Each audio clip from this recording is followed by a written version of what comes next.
Good evening, everyone. I haven't made a video for YouTube in quite a while, but I felt a little compelled to make this video. I was hoping to maybe showcase my version of the Storm anti-gravity drone. But I just wanted to go over a little something with the FPV transmitters that I've been using on this particular drone. I've been building on it for probably about 9 months now, and it flies great, and I got a lot of cool features I'd like to show you. But my first gripe is with some of these FPV transmitters that I've been using, and as you will see, there is on the drone is an old immersion 600 milliwatt. Been using these for years, different versions of them, the 200s, the 25s. I've used them on all kinds of stuff that I have. Never had one bit of problem out of them. The only thing I didn't like is it has the dip switches to set up your signals and whatnot. And 600 milliwatts. And with this drone here, I do photography, aerial photography, video. You know, that's basically what it's for. But I tried to upgrade to these Aomway 1000 milliwatt FPV transmitters, and the first one I got, I believe, was actually a knockoff, and or it had a similar problem that I was seeing on other videos, that it would overheat and blink off and on. So I don't know if it's a problem with the cooling fans that they're using on them. Not particularly sure. I actually bought 2 of these. One of them I cannibalized for some other parts, and so on and so forth. Completely dissatisfied with it. They were about 40, 50 bucks a pop. That one right there, fried, does not work. Properly wired, I wired these things up. This particular one wires straight up just like the immersion does. I can't tell you why. I don't know if it's the, blue beam antenna that I'm using. I don't know if it's too much power. I've used 12 volt voltage regulator to run it off of it. I cannot tell you why they burned up. So, and it also has dip switches, which was something that I was, trying to get away from. So we'll set this to the side. Sorry, think they're crap. I wouldn't spend my money on one. A lot of advice I heard was good antennas makes for good transmitters. So, I try to use good antennas and less power, but I was still searching for something to give me that ultra long range. I do use an antenna tracker with this setup that I built. Immersion antenna tracker, by the way. Immersion. I'll say that a lot because I can't tell you I have any complaints with them. So, started seeing this little thing. SkyZone N2000. 2000 milliwatts of transmitting power. It's got a little digital display. It shows you exactly, shows you the temp, how hot it is. Shows you the voltage. Shows you the channel that it's on. I'd be able to just, look and see the exact channel that I'm using and put it in my tracker. And, got these neat little buttons. I was like, yeah, man, this is what I want.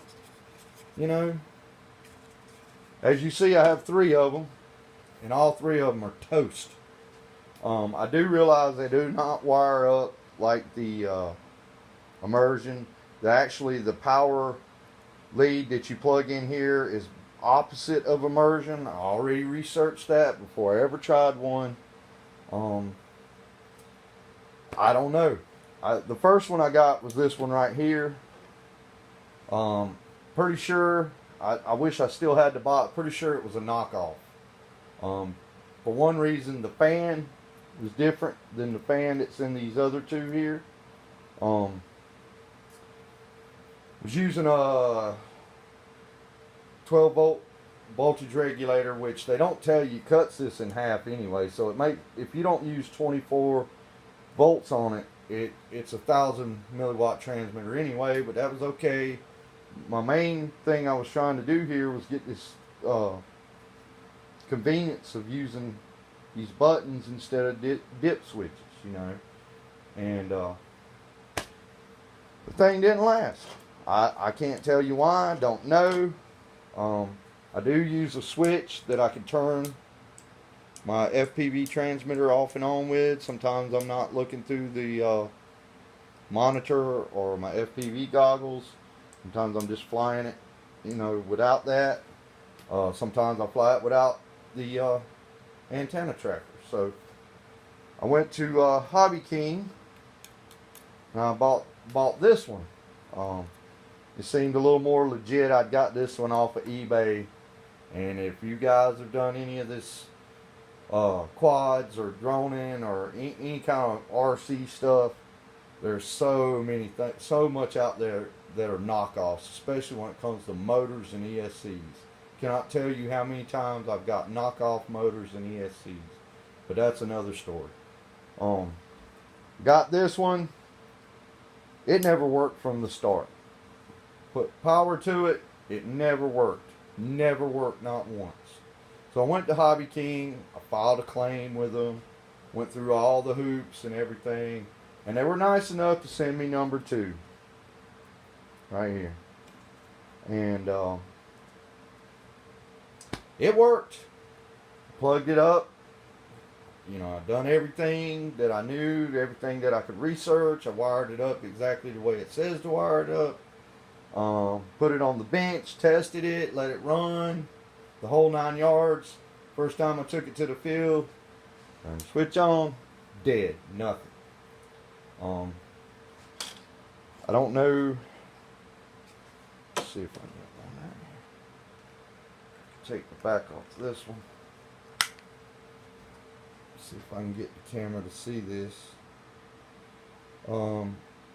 You can see around the edges here, these, looks like it, I don't want to say it's charred, but I can't really tell you what that is.